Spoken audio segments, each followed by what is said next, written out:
वित्त मंत्री जी की तरफ से आप लोगों के ब्रीफिंग के लिए स्वागत करते हैं और मैं रिक्वेस्ट करता हूं कि आज की ब्रीफिंग मैडम शुरू कर दी जाए।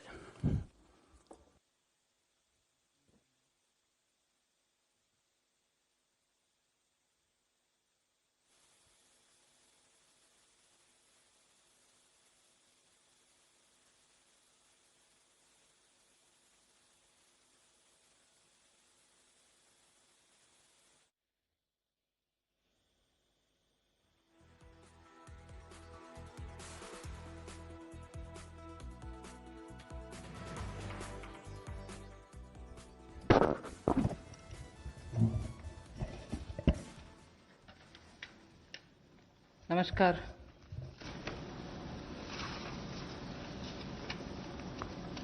Today is the fourth day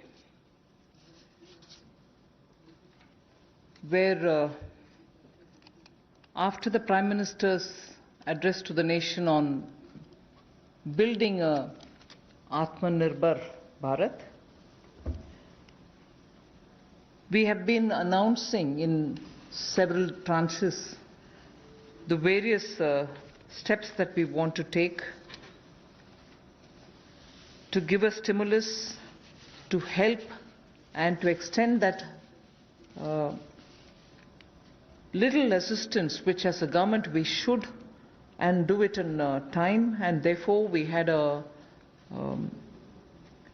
Pradhan Mantri Garib Kalyan package.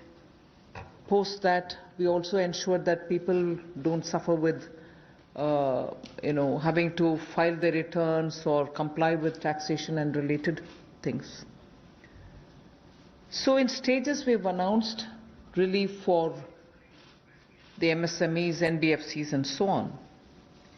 But importantly, Prime Minister had also said in building a self-reliant Bharat, we should prepare ourselves also for tough competition so that we become strong, we are able to be first of all self-reliant and at the same time be sure we are strong enough to face the challenges of the global value chains and also be ready to integrate.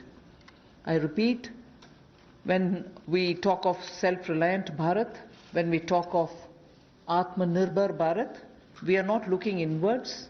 It's not isolationist policy. It is certainly making India strong, making India rely on its strength and be ready to face the global challenge. Many sectors need policy simplification, whereby we can make it simpler for people to understand what that sector can provide for them, how they can participate in that sectoral related activities, bring in transparency in processes, and so on. So once we decongest sectors,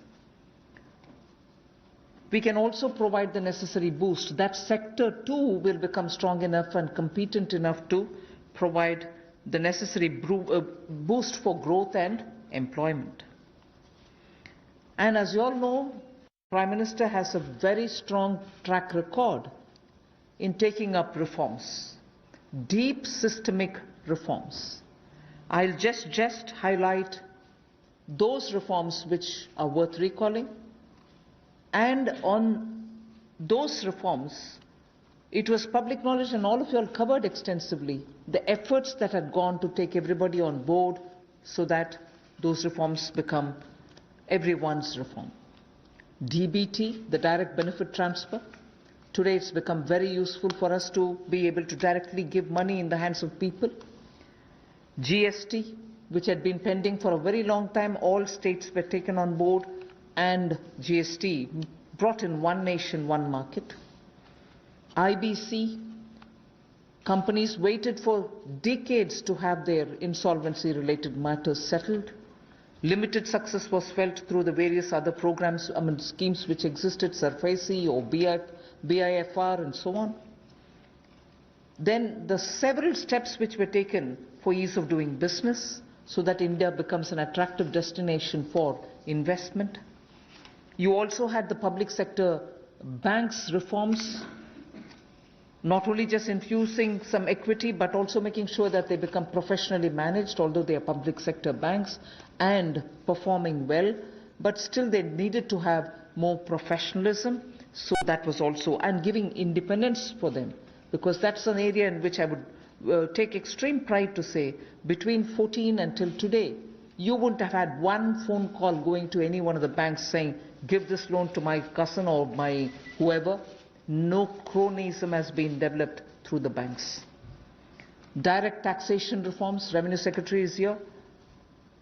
Most unexpected time, the country saw that a drastic step had been taken, drastic but in a favorable sense. Power sector reforms, Uday was a scheme which was brought in with a great sense of wanting to clean up that sector. It has its challenges, but it was a daring reform.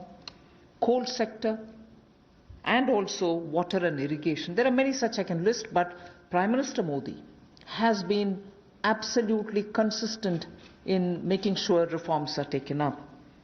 So structural reforms are the focus of today's announcements. Today's announcements are focusing on structural reforms.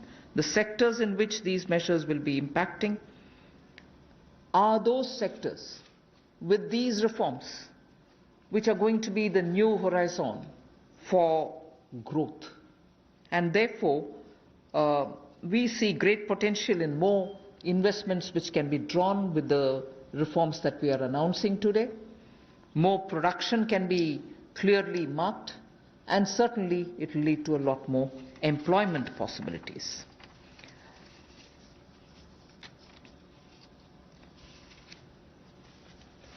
We can actually start off with some preliminary slides before I go into talking about today's announcements, which will explain all the steps that we've taken in the recent past to make sure that investment come into this country and also make India a far more business-friendly destination. Before I go into that, it is important for us to recall that steps which have been taken earlier have been announced variously at different times. And because of the lockdown and because of COVID, I think time feels like as though it's been a long time since the budget was presented. It was only presented on 1st February. And just as soon as the finance bill got passed, the Parliament also had to very quickly close for the reasons of social distancing and so on. And just before February, we announced the National Infrastructure Investment Foundation, the fund that was launched. So, and therefore such steps have been taken. Clearly these are the ones which are going to initiate a lot of things that we want to tell today, and also a lot of things that we want to do towards building an Atmanirbhar Bharat. So if we can go to the first slide. The policy reforms to fast-track investments. In the last couple of months, an empowered group of secretaries has been formed who also looked at project development, and project development cells were formed in various ministries. Ranking of states on investment attractiveness is also being worked out.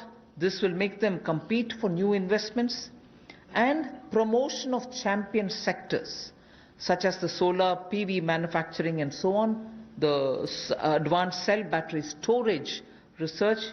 These kind of activities are also being given a priority. So for an Atmanirbhar Bharat and for Make in India, such steps are crucial, and we want to make sure that efforts which have been taken clearly give us the confidence that Make in India, which was launched at least 3 years back as an initiative to change the mindset of people, to bring in new ways of doing business, to make sure that India becomes attractive on its strength, are all being received very well.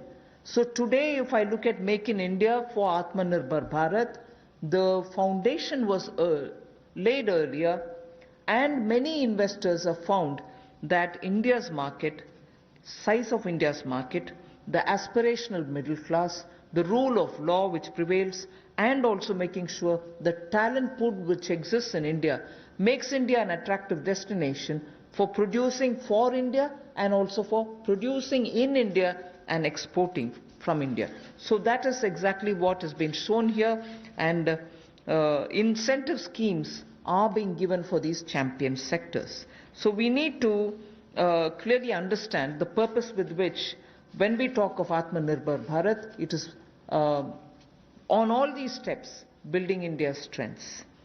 The next slide would show you that attempts and also efforts have already started for upgradation of industrial infrastructure. I'm saying all this because the reform steps that I'm going to announce will have all these also having a play in the various steps that we are announcing. Upgradation of industrial infrastructure is something which we need to talk about afresh, although industrial infrastructure, industrial land banks, and also clusters have been recognized long time back. But they're all somewhat being utilized, many of them lying unutilized. So now, using technology, we are making sure these land parcels are, through GPS, GIS mapping, are able to be identified, location cleared, their challenges being identified, common facilities which have to be created will all be done.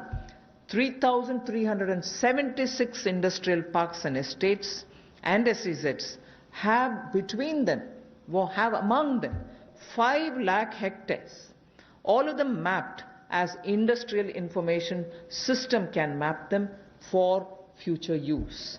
So this will be a part of the portal which we'll be running, so that it will be available for any future potential investor to say, I know land exists there, we can go set up a business there. In the meanwhile, the state government working with the center is going to provide all the common facilities. So all industrial parks also will get ranked by 2020-21, so that we know what is the level of readiness that they have and how ready they are for competition.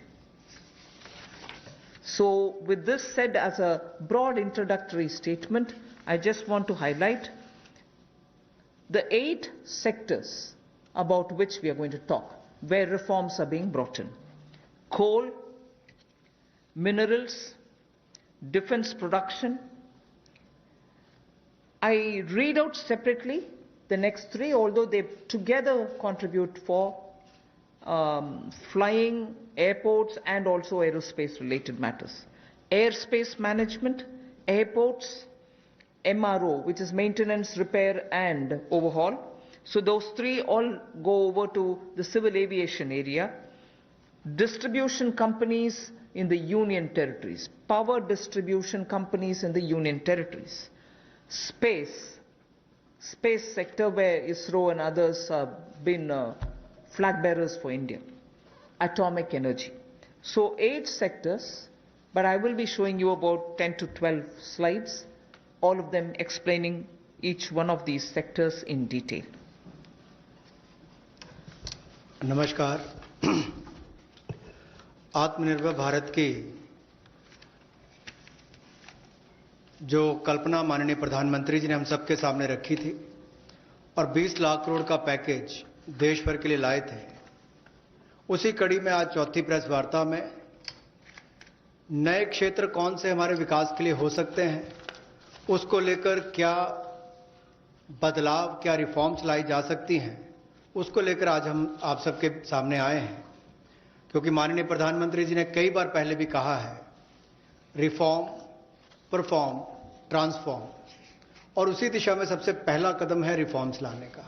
पिछले कुछ दिनों में MSME sector हो या agriculture sector हो, इनकी परिभाषाएं चाहे एमएसएमई की हो, ये एसेंशियल कमोडिटीज एक्ट की हो, एपीएमसी एक्ट की बात हो, इनको बदलने से ही इतनी पॉजिटिव बातचीत पूरे देश भर में हो रही है, एक सकारात्मक सोच इन दोनों वर्गों में देश भर के करोड़ों लोगों के बीच में चल रही है।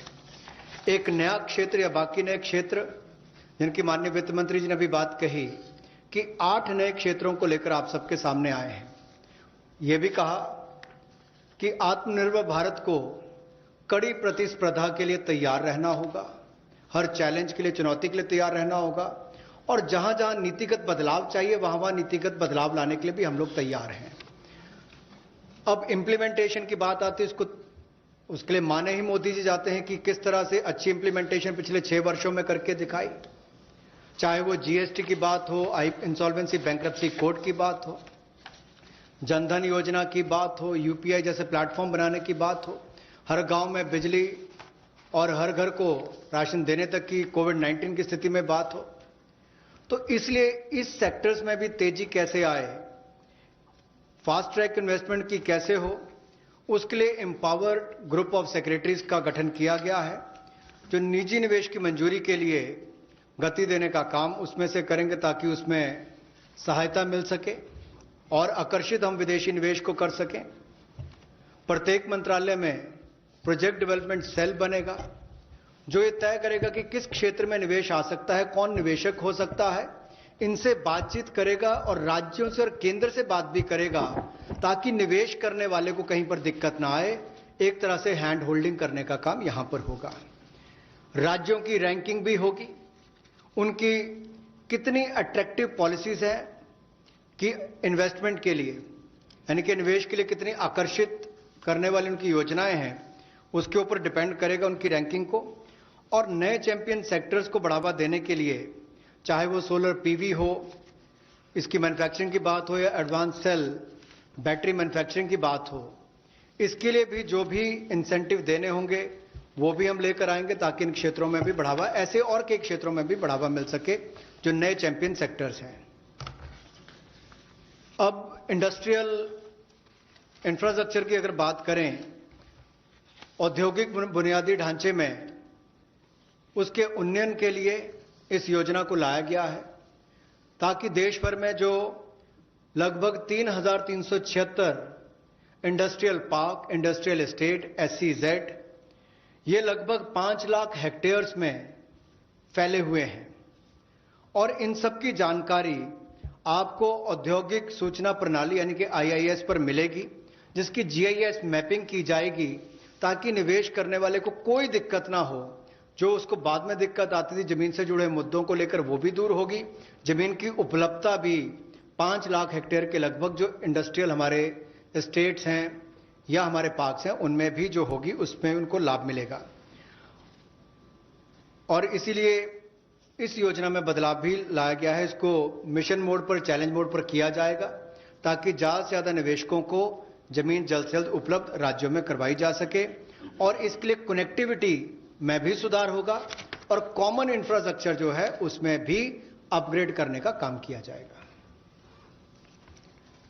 The first of the 8 sectors that I want to speak about is coal. There are 4 slides all speaking about the various steps, but I will run through about all the 4, even though the sequencing may be a bit different. We are bringing in commercial mining in coal sector. You know, coal, as all of you all know, coal is a government monopoly. That government monopoly is what is now being removed. Commercial mining of coal on a revenue sharing basis would help more coal availability and also more coal availability at market prices.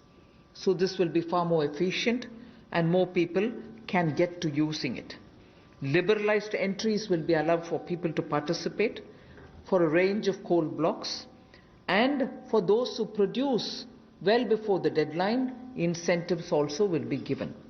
But let's first understand, if India, which is the 3rd richest or which has the 3rd largest and 3rd large valued coal availability in its mines, in untapped mines, meaning it has the 3rd valuable deposit of coal, and we still import coal, and we still sometimes feel that the energy sector is suffering because raw material is not available, So regulations are required, and this line you would recall I have said day before yesterday, I have also said yesterday, regulations are required when there is a shortage. But this country has got abundant coal, and we've been regulating it, suffocating it from producing ample quantity of coal which will be required by the industry. Economy can be benefiting from this kind of opening up. Of course, we are conscious that coal is not so environment friendly. So in order to have coal converted into gas, we are providing incentive so that coal is also used, but the environment commitments of India are honored, and we benefit from gasification of coal. And also the coal bed methane also will be auctioned, so that these coal beds which are with Coal India but untapped also can benefit the country. So the coal bed methane extraction also will happen through auctioning. 50,000 crores will be spent by Government of India for creating evacuation infrastructure, because after the coal is mined, brought to the pit head, you don't have enough right kind of infrastructure to have this coal, mined coal, evacuated from there. So 50,000 crores is being given to ensure that evacuation infrastructure is provided. So this is in short what is being done to bring in reforms in the coal sector.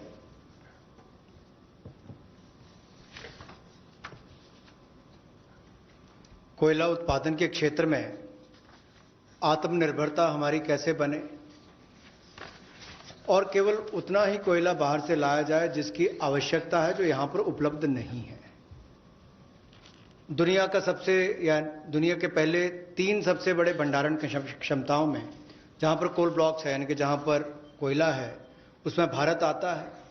उसके बावजूद हम शायद अपनी क्षमता का दोहन नहीं कर पाए जो हमारे पास उपलब्ध थी, और इसीलिए कुछ बदलाव इसमें किए जाएंगे ताकि इसमें जो प्रति टन पहले जितने रुपए मिलते थे उसकी बजाय अब राजस्व साझा करने की बात आएगी, उस पर जाया जाएगा। और जैसे पहले जो स्टील प्लांट चलाते थे, बिजली का उत्पादन करते थे, केवल उनको मिलता था। इसके लिए ओपन ऑक्शन भी होगी ताकि ओपन मार्केट में सेल कर सकें, ज़्यादा लोग इसमें आए, ज़्यादा इसका खनन हो सके, और इससे देश की अर्थव्यवस्था को और देश के उद्योग को भी बल मिलेगा। लगभग 50 ऐसे नए ब्लॉक्स खनन के लिए नीलामी पर आने वाले समय में उपलब्ध करवाए जाएंगे, और इसमें अपफ्रंट पेमेंट की सीलिंग होगी। कोई पात्रता के बड़ी कंडीशन इसमें नहीं है इस तरह की, केवल उनको अपफ्रंट पेमेंट करनी है। और यही नहीं, इसके अलावा जो पार्शली एक्सप्लोर्ड थे हमारे खदान, उनको भी देने का काम किया जाएगा ताकि उनका भी खनन और किया जा सके और उसका लाभ भी मिले। कहीं ना कहीं आंशिक रूप से ये जो अन्वेषण हुआ था, अब इसको निजी क्षेत्र को देकर जल्दी उसमें और लाभ मिल सकता है, और प्लेयर्स आएंगे तो खनन ज्यादा हो पाएगा। और जो अपना समय से पहले खनन की प्रक्रिया को पूरा करता है तो उसको भी इंसेंटिवाइज करने का काम कुछ ऐसे प्रोग्राम्स के माध्यम से किया जाएगा। गैसिफिकेशन के लिए नई अलॉटमेंट्स की जाएंगी ताकि अलग अलग इसमें डाइवर्सिफाइड अपॉर्चुनिटीज मिल सके उनको। रेवेन्यू शेयर में उनको रिबेट मिलेगा जो सक्सेसफुल कोल बिडर्स होंगे। और यही नहीं, इसके इंफ्रास्ट्रक्चर के डेवलपमेंट के लिए, आधारभूत ढांचे के डेवलपमेंट के लिए लगभग 50,000 करोड़ रुपया खर्च होगा।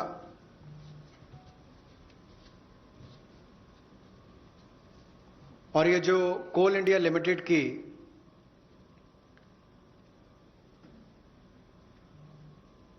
एनहांस्ड इवैक्यूएशन की हम बात करते हैं, एनहांस CIL जो कोल इंडिया लिमिटेड की जो खदानें हैं, उसके लिए भी कोल प्रोडक्शन प्राइवेट ब्लॉक्स को दी जाए, उसके लिए भी इसमें अवसर उपलब्ध होंगे।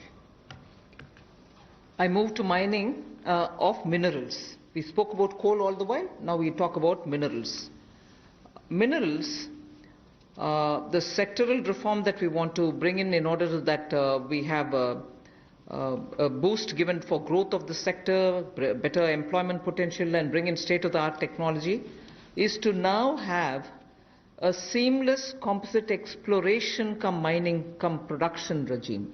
Earlier, somebody was doing the exploration, someone else had to again come and undergo the whole process of auction, bids and so on to start the mining, and then once the mining activity starts, the production is subsequent.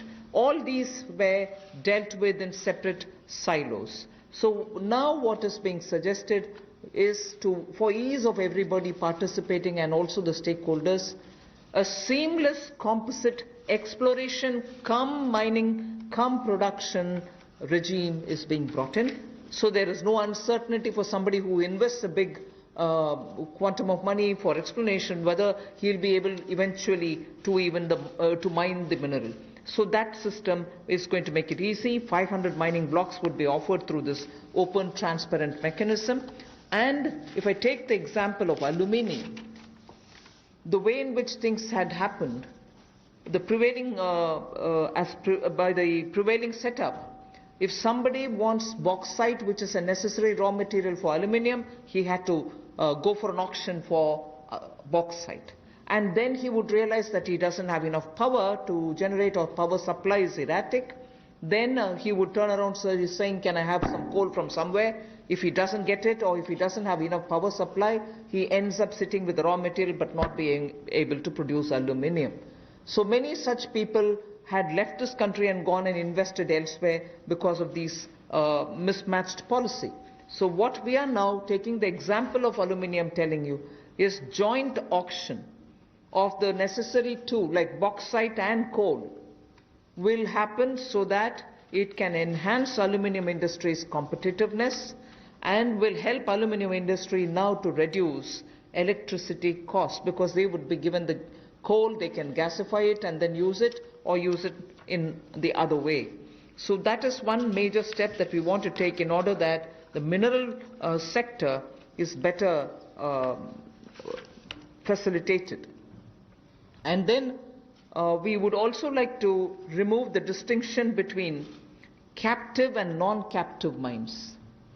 So that will also help in transferring of mining leases and sale of surplus and sale of unused minerals. So I've had a mine given to me, I've taken some mineral out of it, but later I've lost interest, I don't have the capacity anymore. The left unused mineral lies there, nobody else benefits out of it. So now we are permitting them to transfer the mining lease so that whoever is interested in using the rest of it, which has been kept there, meaning which is lying there unmined, they can also use it, so the country can benefit from it. Then the Ministry of Mines is in the process of developing a mineral index for different minerals. The process is ongoing. Then a rationalization of stamp duty, which is payable at the time of award of mining leases, is also happening. So these two slides have clearly told you about the various reform steps that we're taking in order that this country, which is rich in minerals, gets timely served by the availability of the minerals for the industries to benefit from. जहां कोयले वाले में पहले partially explored blocks, इनकी भी auction करने की option दी जाएगी ताकि उसकी एक्सप्लोरेशन भी हो सके और उसकी प्रोडक्शन से भी उसका लाभ लिया जा सके। इसमें प्राइवेट सेक्टर की पार्टिसिपेशन को बड़ा बल मिलेगा और इससे इस क्षेत्र को बढ़ावा मिलेगा। गैसिफिकेशन की जो बात की गई, इससे भी एक डाइवर्सिफाई करके क्लीन फ्यूल की तरफ जाने की बात अगर हम करें तो उसका भी लाभ मिल पाएगा। और इसमें भी लगभग इंफ्रास्ट्रक्चर की डेवलपमेंट के लिए 50,000 करोड़ रुपया का खर्च होगा। और यही नहीं, जो कन्वेयर बेल्ट वगैरह बनानी है रेलवे तक जाने के लिए, रेल हेड तक जाने के लिए 18,000 करोड़ रुपए का निवेश उसके ऊपर भी होगा, तो वो भी एनवायरमेंट फ्रेंडली उस तरह के कदम उस पर उठाए जाएंगे, इससे भी उसको बल मिलने वाला है। और कोयले के क्षेत्र में एक ये बड़ा कदम है। कोल बेड मीथेन की जो बात करते हैं उसकी एक्सट्रैक्शन के लिए भी उसमें उनको अधिकार दिए जाएंगे। और ईज ऑफ डूइंग बिजनेस में उसमें भी इसकी सिंप्लीफिकेशन और की जाएगी ताकि माइनिंग प्लान को छोटा किया जा सके और 40% इसमें ऑटोमेटिक जो इंक्रीज है वो एनुअल प्रोडक्शन में देने का अवसर मिलेगा। और कंसेशन कमर्शियल टर्म्स में कहा जाए तो लगभग 5,000 करोड़ के इसमें वो भी होंगे।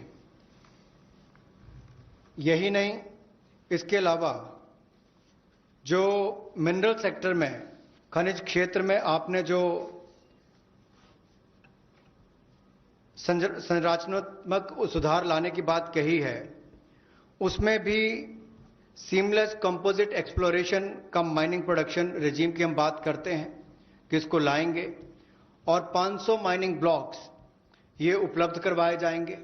और इसमें भी बॉक्साइट और कोल मिनरल ब्लॉक्स, इसकी ज्वाइंट ऑक्शन हो, नीलामी प्रक्रिया हो, इसको बल दिया जाएगा ताकि जो एल्युमिनियम इंडस्ट्री है इससे उसको लाभ मिलेगा। अपनी बिजली की जो लागत आती है उसको कम करने के लिए भी, और एल्युमिनियम मैन्युफैक्चरिंग भी यहां पर ज्यादा हो, इससे उसको बल मिलने वाला है। इससे जो हमारे खनन में उसको भी वृद्धि मिलेगी और रोजगार सृजन भी होगा और state of the art technology का भी इसमें उपयोग हो पाएगा।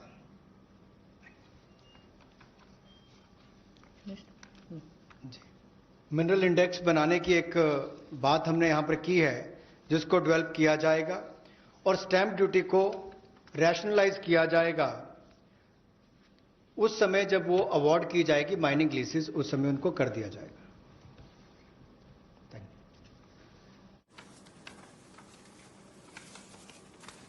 Make in India and self-reliance have now, as I said, become a partner in the sense of for self-reliance, Make in India is absolutely necessary. And particularly when you're talking about critical industries like defense, we need to be self-reliant where we really can be. Of course, armed forces require best of equipments. They need some of the latest technology-driven equipments.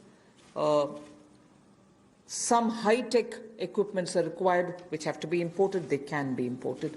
And it continues. We are seeing very good latest weaponry coming also. But some of those which are being produced in India can be bought in India. And therefore, we have now come to a conclusion that we shall notify. This is done with the consultation with the Department of Military Affairs.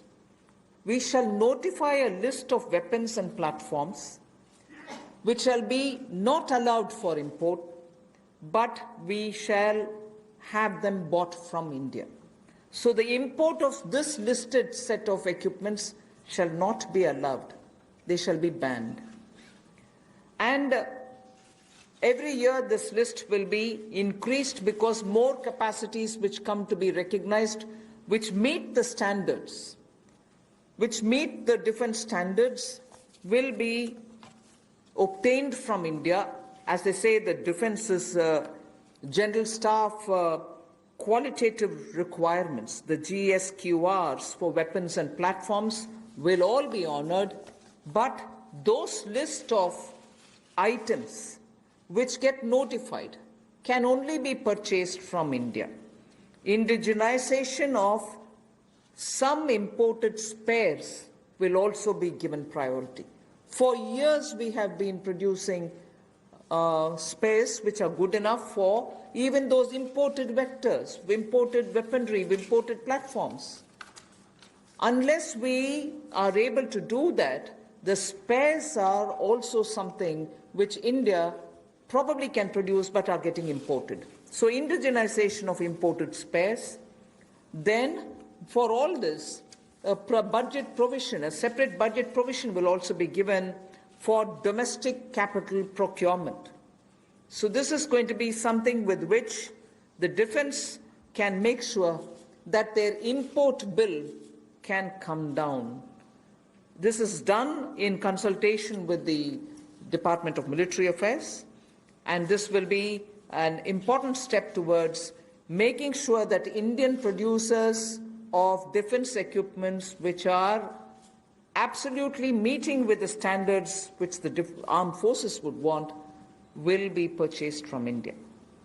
The next step in defense production related reform is to improve the autonomy, accountability and efficiency in ordnance supplies which are being made by the ordnance factories. And for this, we intend to corporatize ordnance factory boards. I like to emphasize here, corporatization is not privatization.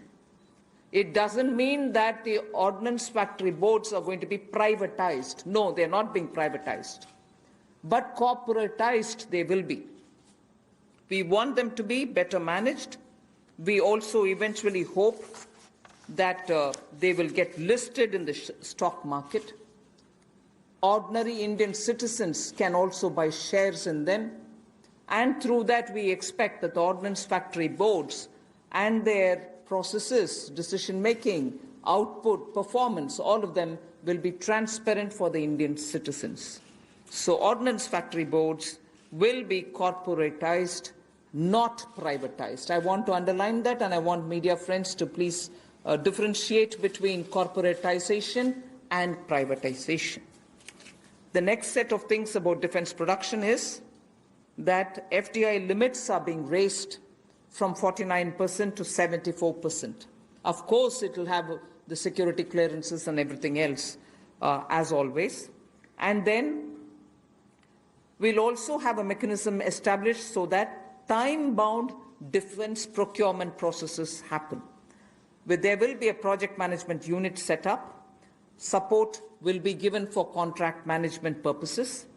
Then we are, as I said earlier, a realistic setting for the General Staff qualitative requirements, the GSQRs as they're known, of weapons and platforms will be made, because sometimes unrealistic quality requirements are established and quite a lot of time is spent in searching for suppliers who will meet all those requirements. You end up with just one supplier, and just buying it from one supplier is not permitted, and then you do the entire circle all over again. So realistic setting of qualitative requirements is something on which we'll place emphasis, and above all, overhauling of the trial and testing processes. Yes, we understand India is a country which has different climatic and geospatial requirements, tropical, coastal, Himalayan, high altitude and everything else, but we still need to be far more efficient in trial and testing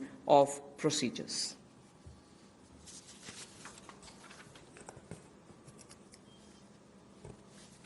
रक्षा उत्पाद में आत्मनिर्भरता लाने के लिए make in India को बल देना बहुत आवश्यक है, और पिछले 3 वर्षों में बहुत सारे क्षेत्रों में भारत में इस दिशा में कदम उठाए गए, और रक्षा उत्पाद के लिए मेक इन इंडिया को बल देना और आत्मनिर्भरता लाना इस दिशा में कदम है।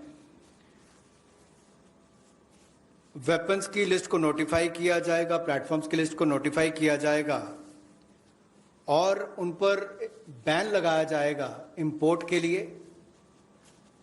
हर साल इसके लिए अलग अलग टाइमलाइंस आती जाएंगी, ताकि वर्ष प्रति वर्ष भारत में हथियारों का उत्पादन यहीं पर हो और हम विदेशों पर कम निर्भर रहें। उस दिशा में एक कदम है। जो पुर्जे भी हमें इंपोर्ट करने पड़ते हैं, उसमें भी कमी लाने के लिए उनकी मैन्युफैक्चरिंग यहीं पर हो, भारतीय कंपनियों में उनका निर्माण हो, यहीं पे भारत में हो। और यही नहीं, इसके लिए सेपरेट बजट का प्रावधान भी किया जाएगा, जो डोमेस्टिक कैपिटल प्रोक्योरमेंट है उसके लिए। और इससे हमारे डिफेंस इंपोर्ट बिल में भी एक भारी कटौती होगी, लेकिन जिसका सीधा लाभ भारत में बनाने वाली उन कंपनियों को मिलेगा जो हिंदुस्तान के सैन्य की एक आपूर्ति करेंगी। और इसी दिशा में ऑटोनॉमी लाने के लिए और ज़्यादा जवाबदेही अकाउंटेबिलिटी तय करने के लिए और कामकाज में एफिशिएंसी लाने के लिए ऑर्डिनेंस सप्लाईज जो हैं, जो हमारी कॉरपोरेशन हैं, जो हमारे ऑर्डिनेंस फैक्ट्रीज हैं, उनका कॉरपोरेटाइजेशन यानी कि निगमीकरण करने की हम बात कर रहे हैं। और निगमीकरण और निजीकरण में बहुत अंतर है। ऑर्डिनेंस फैक्ट्री बोर्ड का निगमीकरण होगा ताकि उनके कामकाज में और सुधार हो, बेहतर प्रोडक्ट बन सकें, सेना को और अच्छे हथियार मिल सकें, दुनिया भर के देशों पर हमारी निर्भरता कम हो, हिंदुस्तान के अंदर और रोजगार पैदा हो सके, कंपनियों को लिस्टिंग कराकर उनकी भी क्षमता बढ़ाने का काम किया जा सके। कुल मिलाकर पारदर्शिता और बेहतर प्रदर्शन की ओर हम आगे बढ़ सकें, इसलिए निगमीकरण करना बहुत आवश्यक है। इसलिए ऑर्डिनेंस फैक्ट्री बोर्ड का निगमीकरण किया जाएगा। और दूसरा रिफॉर्म्स, जहां एफडीआई लिमिट है डिफेंस मैन्युफैक्चरिंग के क्षेत्र में, वो स्वचालित प्रत्यक्ष विदेशी निवेश के लिए 49% से बढ़ाकर 74% कर दी जाएगी। यानी कि automatic defence route, automatic FDI का जो रूट है उसके लिए 49% से 74% उसको कर दिया जाएगा लिमिट को। और time bound defence procurement process हमारा हो, इसके लिए त्वरित फैसले लेने का भी काम किया जाएगा। अनुबंध प्रबंधन के लिए प्रोजेक्ट मैनेजमेंट यूनिट का गठन किया जाएगा। और जो GSQRs हैं वेपन्स और प्लेटफॉर्म्स की, उसको भी व्यवहारिक बनाने का काम किया जाएगा। और जो हमारे प्रशिक्षण की प्रक्रियाएं हैं जिसमें बहुत लंबा समय, कई बार वर्षों तक लग जाते हैं, उसका जीर्णोद्धार भी किया जाएगा ताकि उसमें कम समय लगे और जल्दी प्रोक्योरमेंट करने का, ताकि टेस्टिंग समय पर हो जाए, ट्रायल्स हो जाए और हम समय पर उनका ऑर्डर कर सकें। The next three relate to civil aviation. I'll be fairly speedy about them. One relates to airspace management.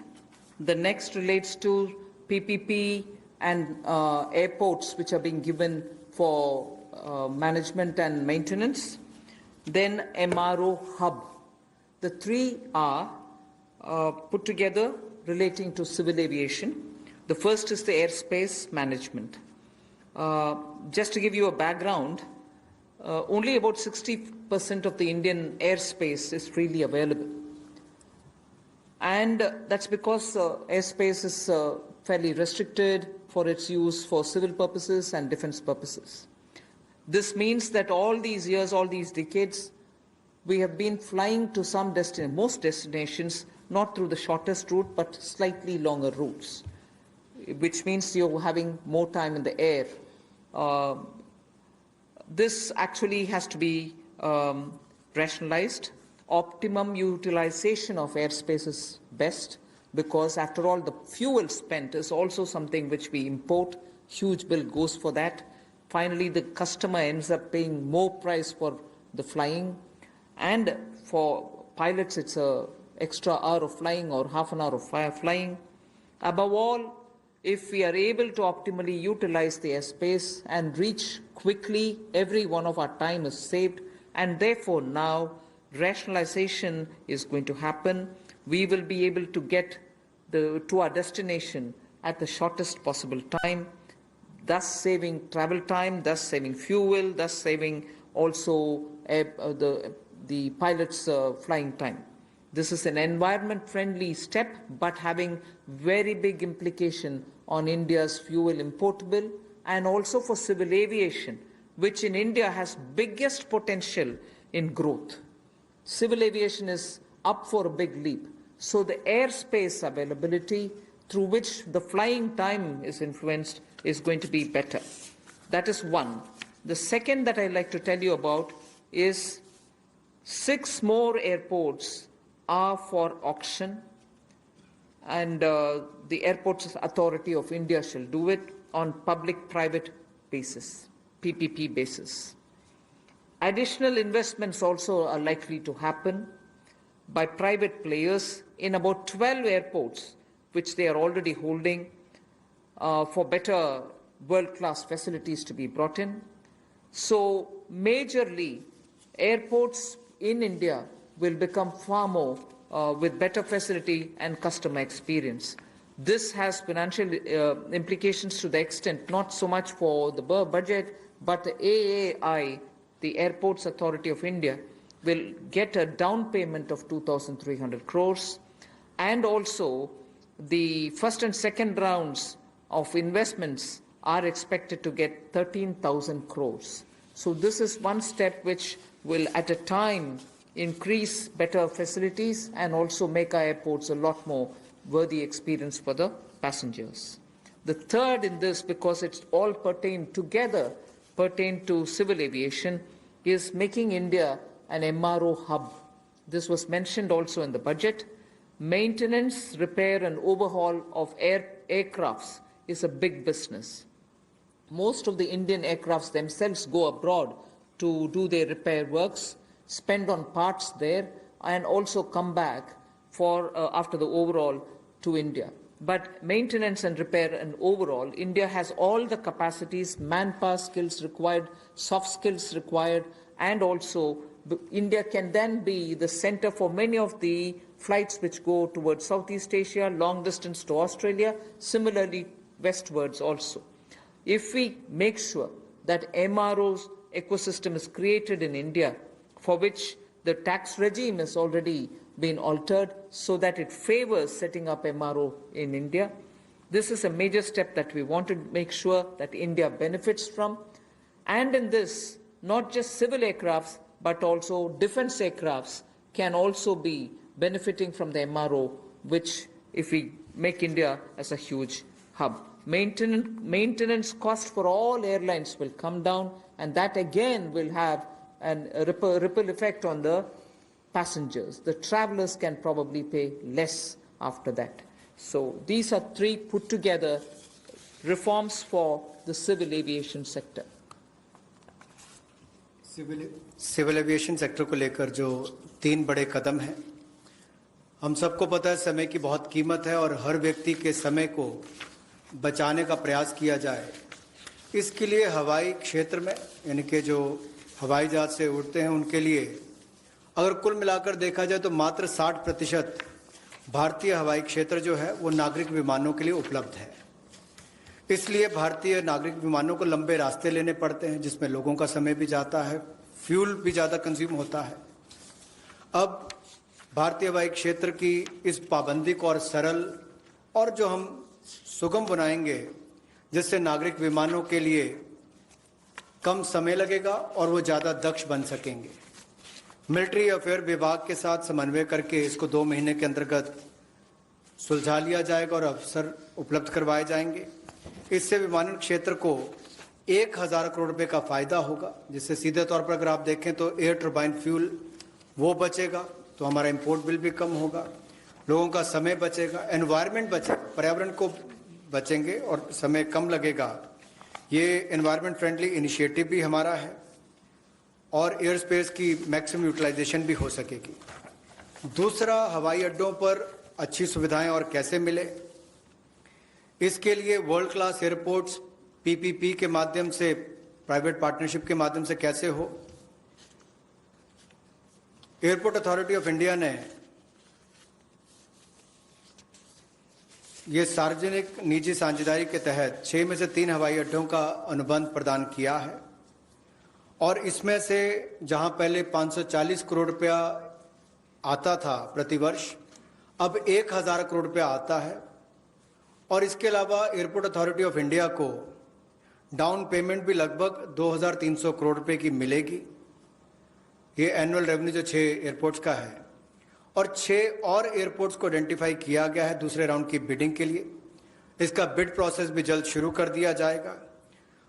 अतिरिक्त निवेश जो हम इस प्राइवेट प्लेयर्स के माध्यम से देख रहे हैं निजी क्षेत्र में, ये 12 हवाई अड्डों में पहले और दूसरे चरण में लगभग 13,000 करोड़ रुपए का आएगा। 13,000 करोड़ रुपए का निवेश पहले और दूसरे चरण में 12 हवाई अड्डों में आएगा और 6 और एयरपोर्ट्स के लिए भी जल्द ही तीसरे राउंड में बिडिंग की प्रक्रिया, नीलामी की प्रक्रिया शुरू हो जाएगी। एक और क्षेत्र है जो मेंटेनेंस, रिपेयर, ओवरऑल की बात करते हैं। जैसे गाड़ियों की रिपेयर तो लोकली हो जाती है, लेकिन हवाई जहाज़ों का इंजन हो, बाकी स्पेयर्स हों, इसकी रिपेयर चाहे सिविल एविएशन के हों, नागरिक विमान हो या मिलिट्री के हों, उनमें से भी ज़्यादातर विदेश में जाकर रिपेयर होते थे। तो एक और हमारे यहाँ के लोगों का रोजगार के अवसर छिनते थे, दूसरा बाहर जाकर उनको मेंटेनेंस करवानी पड़ती थी। अब उसके लिए भी टैक्स रेजिम में बदलाव किए गए, उसमें एमआरओ का लिए इकोसिस्टम बनाया गया जिसको रैशनलाइज किया गया है। इससे लगभग जो 800 करोड़ से लेकर 2000 करोड़ रुपया 3 वर्षों में एयरक्राफ्ट के कंपोनेंट्स की रिपेयर के लिए या एयरफ्रेम की मेंटेनेंस के लिए जो खर्चा होता है उसमें भी बचत होगी और वो काम यहीं पर मिलना शुरू हो जाएगा हिंदुस्तान के अंदर। और जो मेजर इंजन मैन्युफैक्चरर्स हैं वो भी अपने इंजन रिपेयर फैसिलिटीज़ को यहाँ पर भारत में लानी शुरू करेंगे और डिफेंस और सिविल सेक्टर को कन्वर्ज करके भी हम लोग इस सेक्टर को बढ़ावा दे सकते हैं। उस दिशा में कदम उठाए जाएंगे ताकि जो कॉस्ट है एयरलाइंस की या हमारे डिफेंस की वो भी कम आए, उस दिशा में कदम है। I move to talking about the next reform step. The power distribution companies in union territories shall be privatized.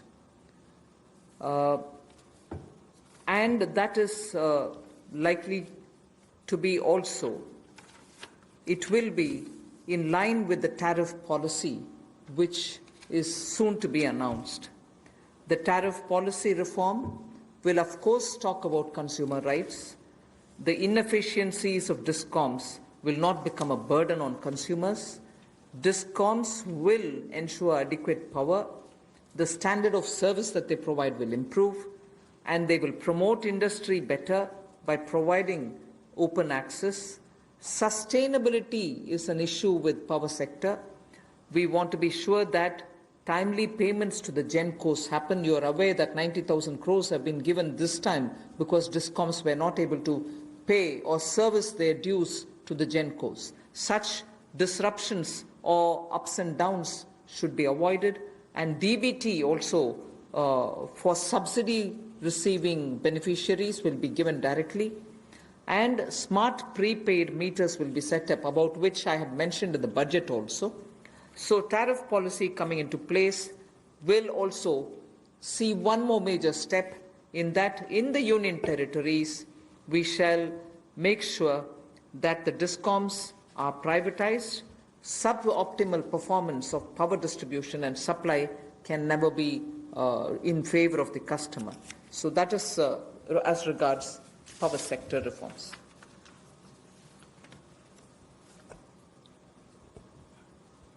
विद्युत के क्षेत्र में कुछ बदलाव किए जाएंगे, जहां पर सबसे पहले तो उपभोक्ताओं को उनके अधिकार, पर्याप्त बिजली मिलेगी और अप्रभावी बिजली कंपनियों का जो नुकसान है वो हमारे उपभोक्ताओं को नहीं झेलना पड़ेगा। डिस्कॉम्स को पर्याप्त बिजली उपभोक्ता को उपलब्ध करवानी पड़ेगी, लोड शेडिंग करने वाले को पेनलाइज किया जाएगा। दूसरा, इंडस्ट्री को बल मिलेगा, उद्योग को बढ़ावा मिलेगा, इससे क्रॉस सब्सिडी में कमी आएगी, विद्युत उत्पादन को बढ़ावा मिलेगा और जो विद्युत उत्पादन करने वाली कंपनियां हैं उनमें भी प्रतिस्पर्धा बढ़ेगी और इनको चयनित भी उसी आधार पर किया जाएगा ताकि ये अच्छी सुविधाएं और सर्विसेज दे सकें। बिजली क्षेत्र में स्थिरता आएगी, इसमें कोई रेगुलेटरी एसेट्स नहीं होंगे और टाइमली पेमेंट जो है, समय पर जो पेमेंट है, जो पावर यानी कि बिजली का उत्पादन करने वाली कंपनियां उनको होंगी। डीबीटी का लाभ हमने बहुत सारी योजनाओं में देखा है कि किस तरह से माननीय मोदी जी की सरकार ने बहुत सारी योजनाओं को अब डायरेक्ट बेनिफिशियरी ट्रांसफर के रूप से सीधा उपभोक्ता के खाते में पहुंचाने का काम किया, जिसमें उपभोक्ताओं को बहुत लाभ मिला। तो यहां पर भी सब्सिडी डीबीटी के माध्यम से और स्मार्ट प्रीपेड मीटर्स लगाने का काम किया जाएगा, ताकि किसी के साथ कोई धोखाधड़ी ना हो सके और उसका भी लाभ मिलेगा। इसके साथ साथ जो वितरण है बिजली का, वो यूनियन टेरिटरीज में उसको प्राइवेटाइजेशन करने के लिए, निजीकरण करने के लिए कदम उठाए जा रहे हैं। इस पे जो सब ऑप्टिमल परफॉर्मेंस इनकी पावर डिस्ट्रीब्यूशन कंपनीज की आ रही है और जो सप्लाई में भी कमी रहती है, उसमें भी सुधार होगा। और इसमें जो पावर डिपार्टमेंट और यूटिलिटीज हैं, यूटीज में, इनका निजीकरण किया जाएगा। इससे बेहतर सर्विसेज को बल मिलेगा, जैसा मैंने अभी आपको कहा।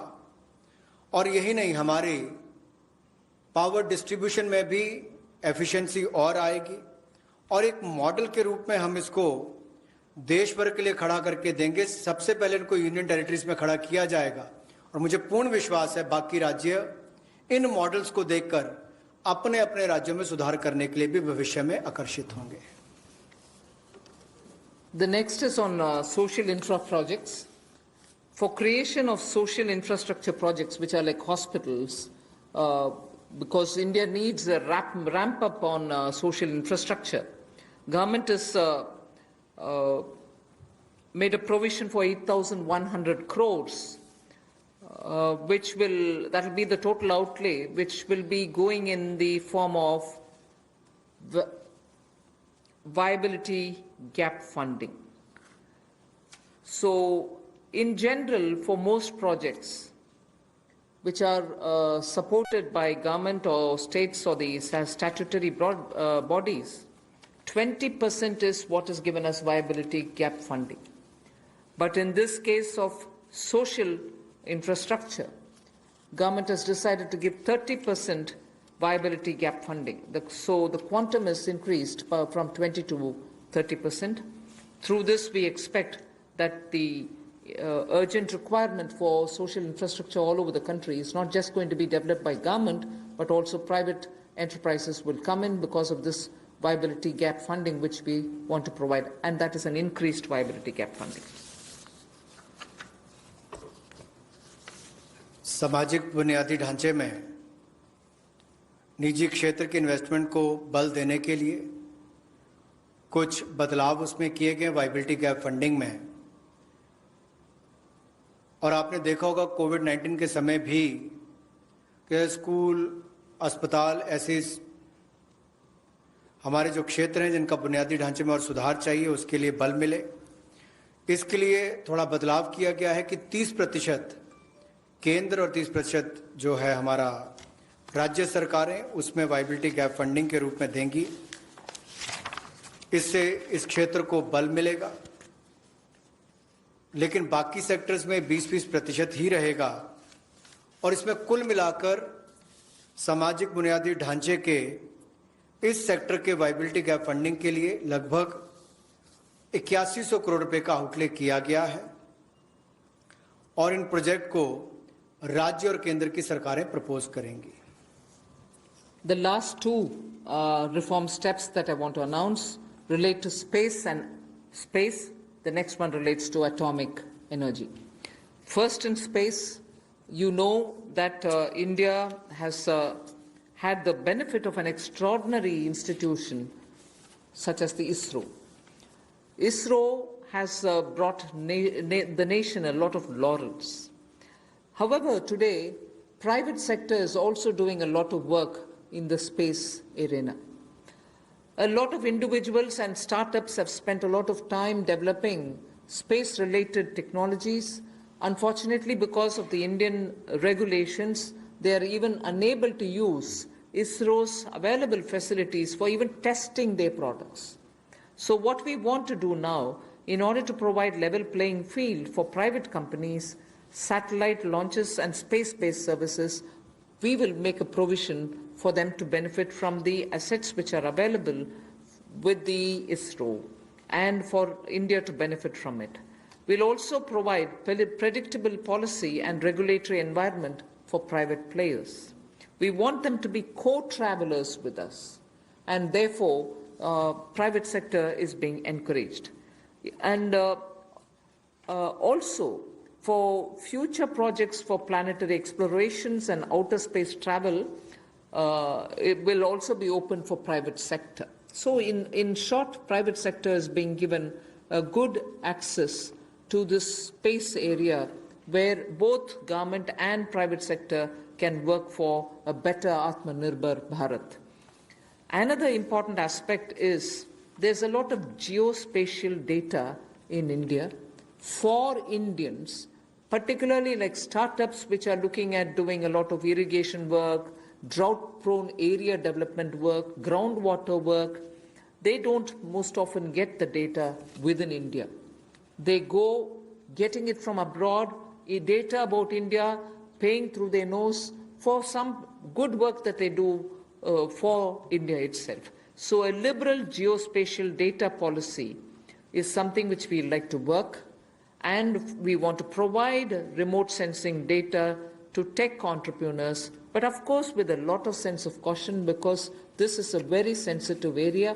We want to also give the benefit and the advantage to the Indian startups who are also doing pioneering work. अंतरिक्ष के क्षेत्र में भारत ने बहुत अच्छा काम पिछले कुछ वर्षों में किया है। अब इस क्षेत्र में निजी क्षेत्र भी किस तरह से सहभागी हो, कैसे वो भागीदार बने और उपलब्धियों भरा आने वाला समय हो, इसके लिए अंतरिक्ष क्षेत्र की गतिविधियों में प्रतिपादक वृद्धि लाने के लिए निजी क्षेत्र की भागीदारी को बढ़ाने का अवसर दिया जाएगा, ताकि प्राइवेट कंपनीज को भी बराबरी का एक तरह से अधिकार, जैसे लॉन्च करने की बात हो या सैटेलाइट्स की बात हो या अंतरिक्ष क्षेत्र से जुड़ी हुई सेवाएं देने की बात हो, चाहे कम्युनिकेशन सैटेलाइट से बाकी हो, अनुमानित नीति लाकर हम अंतरिक्ष क्षेत्र में एक बड़ा सुधार लाएंगे। और यही नहीं, निजी क्षेत्र की कंपनियों को इसरो की सुविधाएं या जो एसेट्स हैं उनको इस्तेमाल का प्रावधान करेंगे, ताकि वे अपनी क्षमता बढ़ा सकें और उपलब्धियों भरा हमारा आने वाला समय अंतरिक्ष के क्षेत्र से जुड़ी हुई, चाहे वो सेवाएं हो या खोज हो, उससे जुड़ने के लिए हो। भविष्य में चाहे वो ग्रहों की खोज की बात हो या बाहरी अंतरिक्ष यात्रा जैसे प्रोजेक्ट्स हो, इनमें भी निजी क्षेत्र आगे बढ़कर आए, ऐसा हमारा प्रयास रहेगा। उदार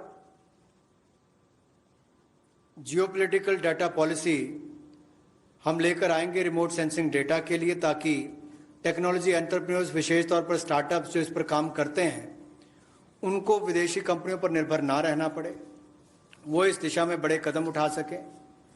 इस दिशा में कदम उठाए जाएंगे और पॉलिसीज पर लाई जाएंगी। The last step for today under the set of reforms that we are announcing is related to atomic energy related reforms.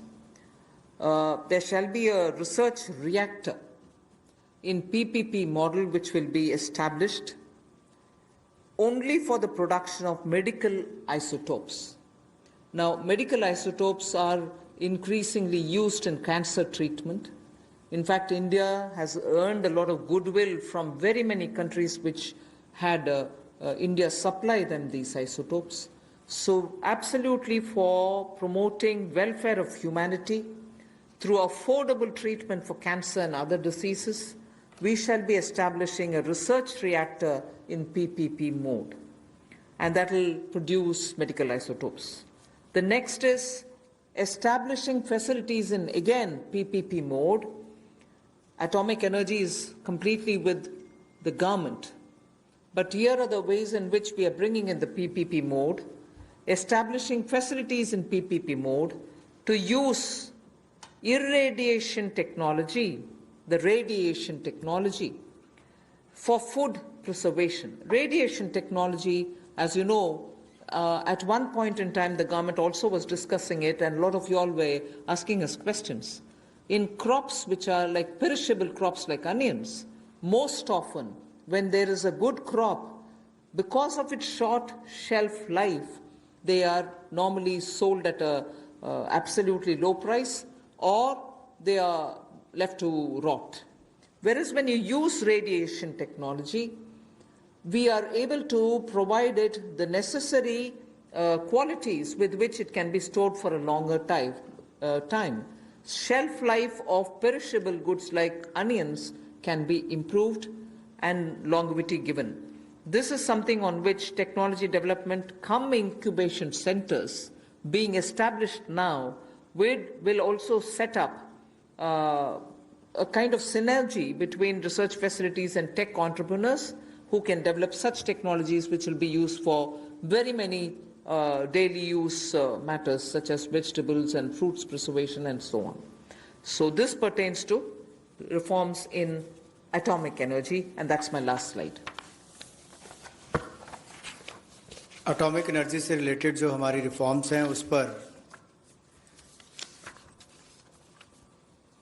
जो कैंसर के क्षेत्र में भी भारत ने दुनिया भर में दवाइयां देने का काम हो या कोविड-19 के समय भी दुनिया भर के देशों को यहां से फार्मा सेक्टर ने जो दवाइयां भेजी, उसमें और आगे हम क्या कर सकते हैं। मेडिकल आइसोटोप्स का उत्पादन करने के लिए पीपीपी मोड में रिसर्च रिएक्टर्स का स्थापना करेंगे और इससे मानवता की सेवा को और बल मिलेगा। और भारत ने जो कोविड-19 के समय हो या कैंसर की ट्रीटमेंट के लिए भी इससे पहले लगातार दुनिया भर के देशों को यहाँ से मेडिसिन देने का काम किया हो, उस दिशा में भी हम कदम आगे बढ़ा सकें। पीपीपी मोड में जहां फैसिलिटीज देने की बात है, वहीं पर पिछले कल हमने कहा था टॉप से टोटल, टोमेटो, ऑनियंस, पोटैटो से टोटल यानी कि सभी सब्जियों के लिए 500 करोड़ रुपए का जो हम प्रावधान 6 महीने के लिए लेकर आए थे कि पेरिशेबल गुड्स सड़गल ना जाएं, उनको भंडारण की क्षमता हो, तो उस दिशा में भी और काम हो सके और फैसिलिटीज बना सकें। तो उसी लिए ये पीपीपी मोड में एकीकृत खाद्य संरक्षण केंद्र हम लोग विकिरण टेक्नोलॉजी यानी कि इरेडिएशन टेक्नोलॉजी के माध्यम से बनाएंगे ताकि हमारे कृषि क्षेत्र को भी इससे बल मिल सके और भंडारण की क्षमताओं को भी इसका लाभ मिल सके।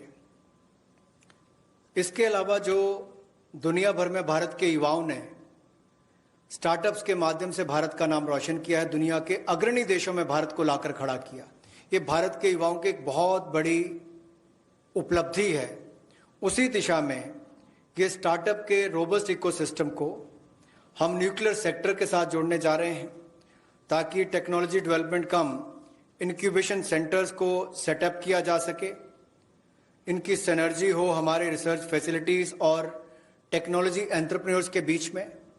एक बहुत बड़ा कदम है इस दिशा में कि एक नया क्षेत्र हमारे देश के युवाओं को अपनी प्रतिभा दिखाने के लिए मिलेगा। स्टार्टअप्स के माध्यम से उन्होंने दुनिया भर में भारत का नाम रोशन किया है, उससे बल मिलेगा और निश्चित तौर पर इससे आगे बढ़ने के अवसर मिलेंगे। और वहीं पर टॉप से टोटल में हमें टेक्नोलॉजी का लाभ भी किसानों के लिए और भंडारण क्षमता के लिए मिलेगा। बहुत बहुत धन्यवाद। धन्यवाद। Friends, we can take some questions, otherwise 12.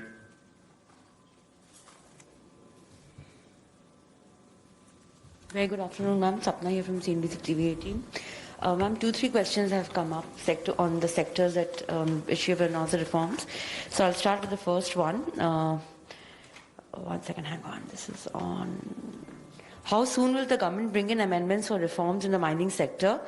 Amendments, ma'am. Will it be via ordinance? When are they going to conduct? When is the conduct of the first commercial coal mining auction likely? And ma'am, similarly on the defense side, on defense FDI, access to modern technology is a condition for defense FDI above 49%. Now that FDI cap is being increased, will the condition of access to modern technology done away with for FDI up to 74%? These 2 questions. And ma'am, one broad question also. that's doing the rounds. People are asking that, what about the demand side measures to contain the COVID pandemic, ma'am, the after effects? Thank you, ma'am. Well, I would only say on coal-related issues, when is the auction going to happen? When are you going to bring the, legislative amendments? Are you going to do it by ordinance? We intend doing it at the earliest. I do not want to get into details of when, how, and so on. But the intent has been very clearly expressed here. Action will soon follow. That's about coal. And defense production, defense FDI-related issues, the ministry concerned will come up with the detailed answers. Not just answers, but also the notification stating how that is going to work out. We've given broadly the items on which reform steps are being announced today. That's the second. And third, you said demand-related COVID by putting money in the hands of the people, by also creating environment through which investment and restoring the MSMEs to get back to doing business as soon as the lockdown either gives partly some kind of a protocol through which they can get back to business. We hope that people will get back to doing something and earn their living. So these are definitely also steps through which more money is in their hands. I know I'm talking again about refunds, which is their money, people's money. But that is also being pushed out so soon instead of spreading it over the next couple of months so that people can have money in their hands again. Those taxation amounts which they have to pay, we are saying, all right, don't pay now, you pay later. That's money in their hands. So I can go on a bit like this. I'm not really indicating or saying I've done everything possible. We are trying to help people so that they can have money in their hands now, and that is definitely going to help in boosting demand. 114. Madam नमस्कार, महावीर सिंह बोल रहा हूँ PTI भाषा से। आपने किसानों के लिए हाल में कई घोषणाएं की हैं, किसानों को उनकी उपज का अच्छा दाम मिले, उनको अपनी पसंद के बाज़ार में माल बेचने की सुविधा मिले। सरकार कई चीज़ों के एमएसपी घोषित करती है, गेहूं, चावल, तिलहन, कई चीज़ों की एमएसपी हर साल घोषित करती है, लेकिन लगातार ये शिकायत मिलती है कि किसानों को एमएसपी नहीं मिलता है। अभी जैसे सरसों की फसल आ रही है, सोयाबीन की फसल आने वाली है, तो एमएसपी उनको नहीं मिलता है। एक आपका जो एनसीडीएक्स और ये वायदा बाज़ार चलते हैं, फॉरवर्ड मार्केट होती है, उसमें सब में दाम एमएसपी से नीचे बोले जाते हैं, नीचे चलते हैं। तो सरकार इसके बारे में क्या सोच रही है कुछ कि उसमें फॉरवर्ड ट्रेडिंग होती है कि जून में ये रेट होगा, जुलाई में ये रेट होगा, सब एमएसपी से नीचे होता है। तो सरकार जब एक तरफ किसानों को ऊंचा दाम देने की बात कर रही है और दूसरी तरफ फॉरवर्ड मार्केट में दाम एकदम नीचे होता है, कैसे सरकार इसको किसानों को फायदा पहुंचाएगी? एमएसपी जब सरकार देती है, मार्केट रेट से जब प्राइस गिर जाता है, उस समय उनको एमएसपी के द्वारा सरकार प्रोक्योरमेंट में जोड़ने में उनको सही दाम मिल पाएगा। अगर आप बोल रहे हैं एमएसपी नहीं दिया जाता है, जरूर वो स्टेट में हम पूछ सकते हैं कि क्या कुछ विषय है। सो मैं इससे ज्यादा स्पेसिफिकली वो नहीं मिल रहा है, कहाँ नहीं मिल रहा है, ऐसे तर्क कर नहीं सकती हूँ। जरूर आपके इंफॉर्मेशन जो भी राज्य सरकार का है, आप प्लीज हमें दे दीजिए। वे जरूर किसान को मदद करने के लिए जो करना है जरूर करेंगे। Last question 14. Ma'am, two things. Tim C. this side from CNBC TV 18. Firstly, you referred today.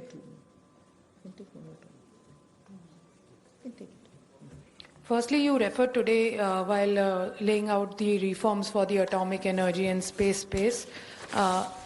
What else is there in store for startups in the reforms, in the various announcements that you've made so far?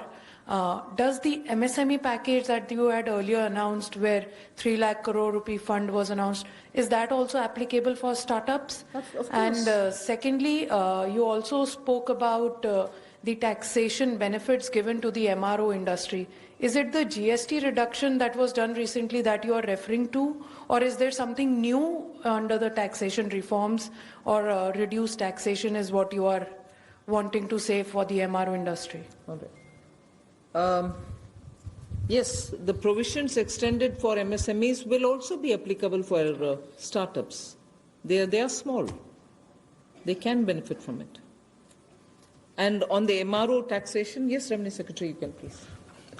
About the MRO, the problem that MRO industry used to face is because the aircraft could fly to any country in the world and get their repair and overhauling done.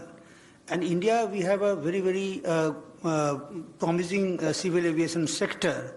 So we want that the MRO industry should be located in India, and as much repair and other things should be done within the country. One problem that used to face is that the competitiveness in terms of GST. The GST rate used to be 18%. So in the GST Council meeting held on March 14th, the rate has been brought down to 5% with full input tax credit. And that is something, which the MRO industries, that will make the MRO industry very, very competitive. There were also some other issue where some foreign airlines, if they had placed some maintenance work to some other country and they had set up their unit inside India, they were also facing certain difficulty. That also has been taken care of. Madam, online question hai. Middle class is still expecting package for them. Will the middle class will also get a similar package which we have given to the agriculture sector and the farmers? This is As and when we are coming up with the package, we are announcing. 33.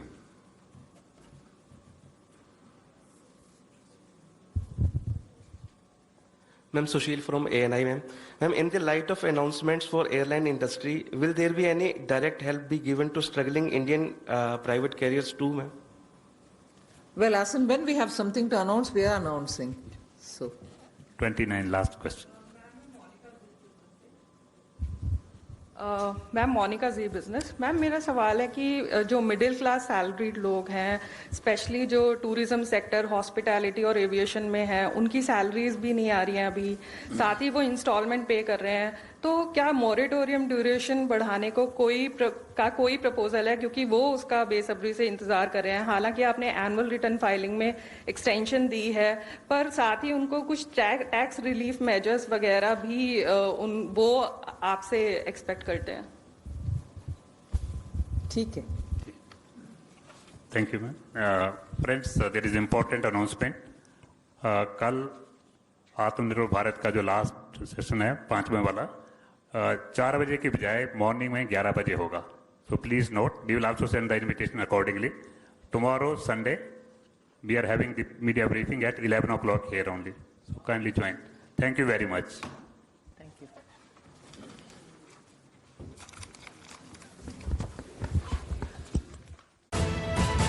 You are watching